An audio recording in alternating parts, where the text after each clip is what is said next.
Hey guys, this is the Dude at 2, and I'm going to do another Go Basics video. A couple things before I start. I've been gone for a while, a little over a month, and the reason for that is finals. Also, being as it's the end of the year, if you remember last year, I set some goals for myself. Some of them I met, and some of them I just didn't. I wanted to be 8Q on KGS by the end of the year, and I ended up 9Q, so I'm pretty close to my goal there. Next year I believe I set my goal at 5Q, so I have a whole year to go from 9Q to 5Q, so that's I think a pretty realistic goal if I keep at it. Secondly, I know I want to do a video on pincers, but it's still way too complicated of a issue for me, other than the absolute basics that everybody knows. So as I get better at that, I'm still planning on doing a video on that. Also, my previous goal, which is still kind of the same, but I'm going to go about it a little differently this year, so this is going to be the first of those types of videos, is that instead of me putting out a bunch of videos just kind of on the whim, I'm going to try to make my videos a little more professional, so you know, with a little less mistakes. I don't script anything. I kind of go through my videos. Some of you like that, how I just go and just kind of work my way through it, but I'm not planning on doing that this time.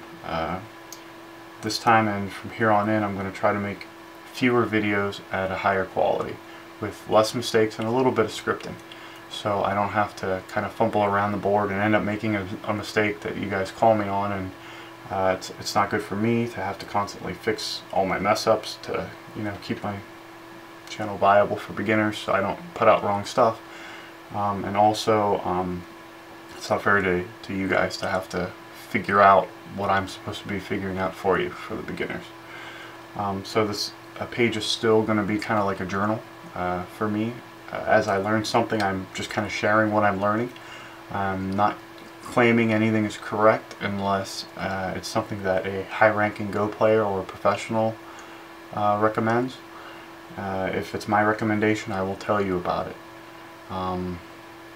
So with that being said, I got a lot of video requests for jumps, specifically jumping out into the center during a game. But so what I'm going to talk about this video is it's going to be called Go Basics, and I'm going to be talking about jumps from the board, you know, maybe the center side of the board to the center, or from the side of the board further to the side. So I want to be talking about the knight's jump, single jump, double jump, and the large knight. And most of my information I'm going to be getting from Bruce Wilcox, who's a 5Dan, and he's also the author of a couple Go books, a Go software program. So with that being said, let me get started, and I'm going to have to do some editing on this, so you'll be chopping between scenes, but this is to ensure that I don't just kind of flow through it and miss something or mess something up. I'm going to try to have a mess up free video. We'll see what I can do. Thanks guys.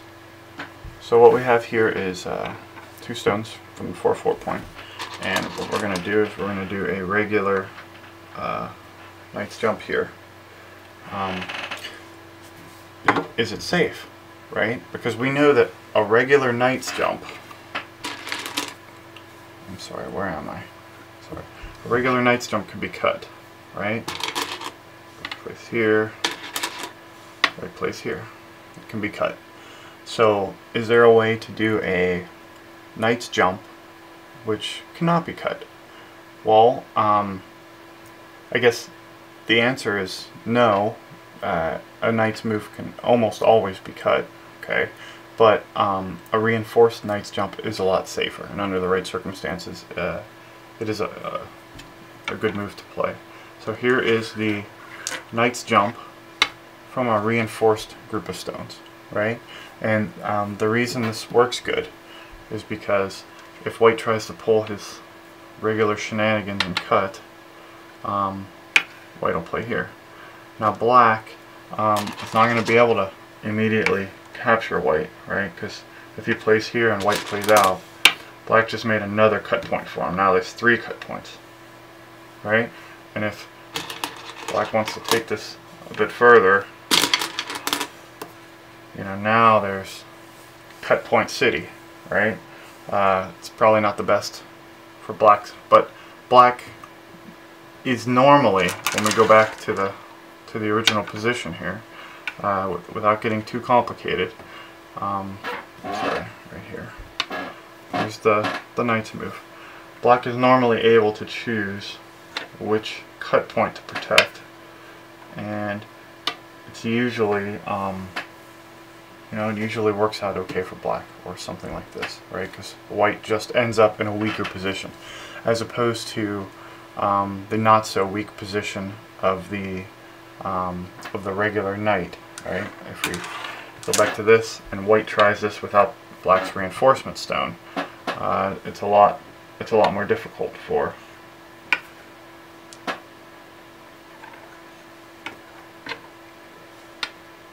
right. So I guess this is definitely a move to study. You just need to be sure that you can handle, you know, now it's black's turn as opposed to white's turn. So, you know, make sure you are ready to, you know, you could protect the cut, whereas before you couldn't protect the cut. So a reinforced jump is a lot stronger. And now I'll give you an example of when it does not work. So here's a situation you might come in your own game where your group is under attack and you're thinking of a good way to run out. So perhaps you want to try this reinforced knight's move, right, to kind of get you out of the area. In this instance, there could be a lot of trouble, right? So black's going to try to cut, or white's going to try to cut black off. Remember the cut that we showed up top for the reinforced that normally doesn't work very well? Okay, well, black's going to play this out, right, knowing the pattern we just went over. White's going to play up here, right? And now black has to worry about this. So as white breaks out, white gets in here, he can cause all kinds of damage. So this is the proper place for black to protect, right here. Okay, and then black's now going to play this move here. Still seems not so bad, right? So now what's white going to put these stones in trouble now? So we got here, but now forcing white to come out, and then you know, black's going to play here and put these stones in Atari, and now white's out, and this is pretty darn devastating for black, right? Black has 1 stone in Atari. If white plays here, you know, we'll put more black stones in Atari. If choose to save it, then white can, you know, then these stones are probably dead, really, you know, because they'll be, right, now it's white's turn, so, well, it's black's turn, but, I mean, if black tries to save this, it would be pretty much suicide, right? It would be pretty bad for black. He's got a tough fight ahead of him.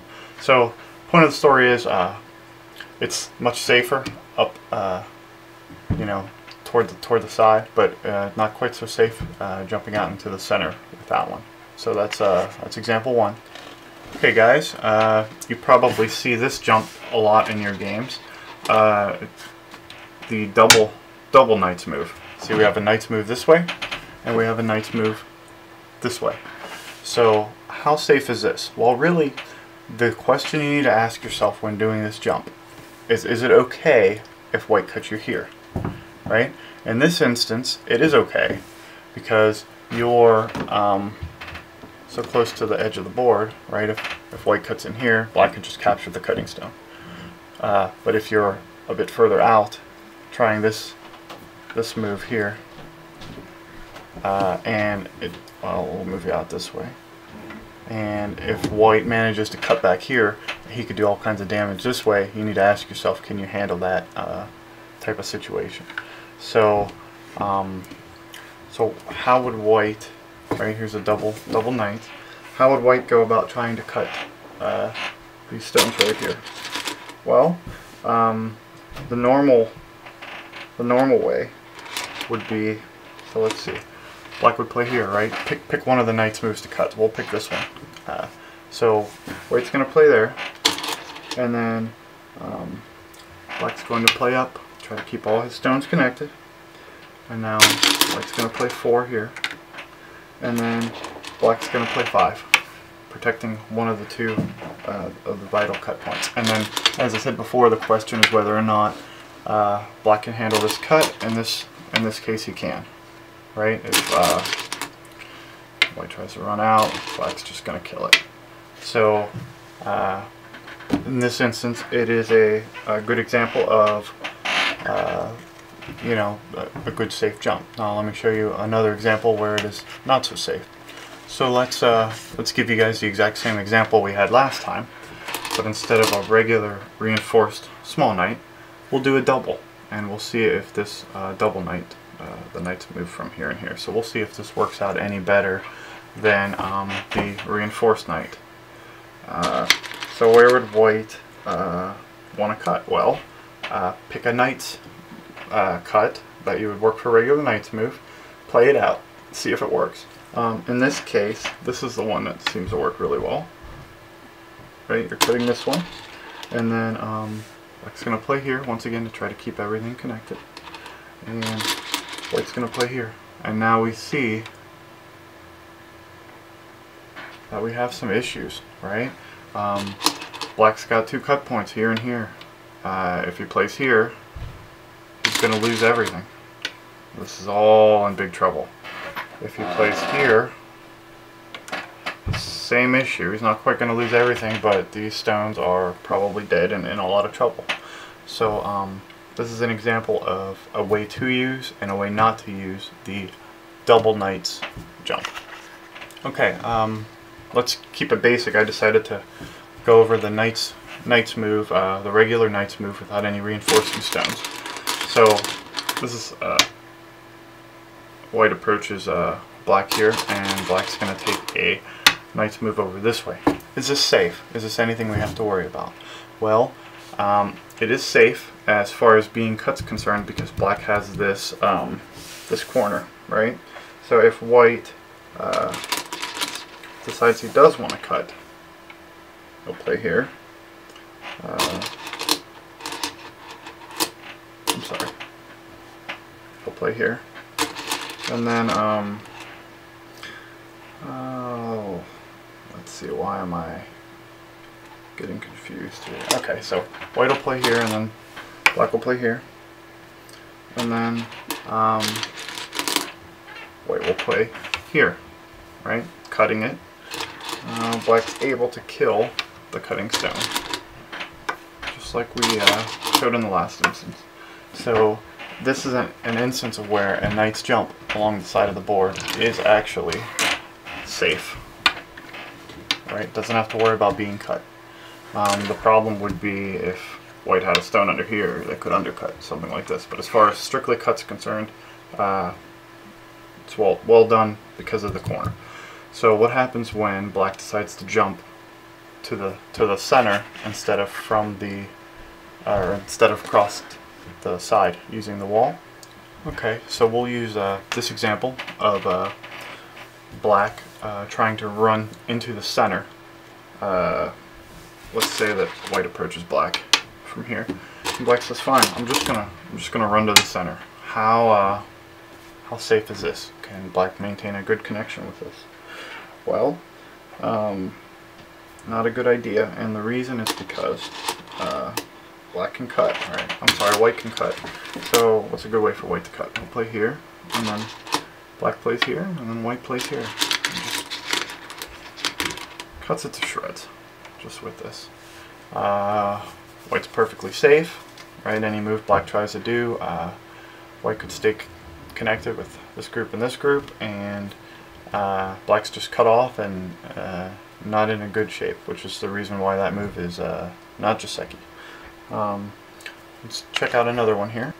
Okay, here we'll talk about one more double small knight running move, and then the next video I'll talk about large knight running moves and single skip, double skip running moves. This is another very common running move you see. It's usually considered a very powerful shape under most circumstances. See, we have a knight going this way and we have a knight going this way. How safe is this? Is white able to cut this group off? Well, really, white has two ways of trying. If he tries the common, regular knight's approach that works, that worked in the other instances, black could simply jump back here and strengthen his shape, and you know, black's pretty happy with that, right? This is the shape that black intends to make in the future game, usually by playing this. And also, it's a pretty strong shape because you can make that chair shape that I talked about in my good and bad shapes eventually. So, very useful shape. But what happens if white plays here? What kind of damage can white do to black? Can white handle some type of invasion from there?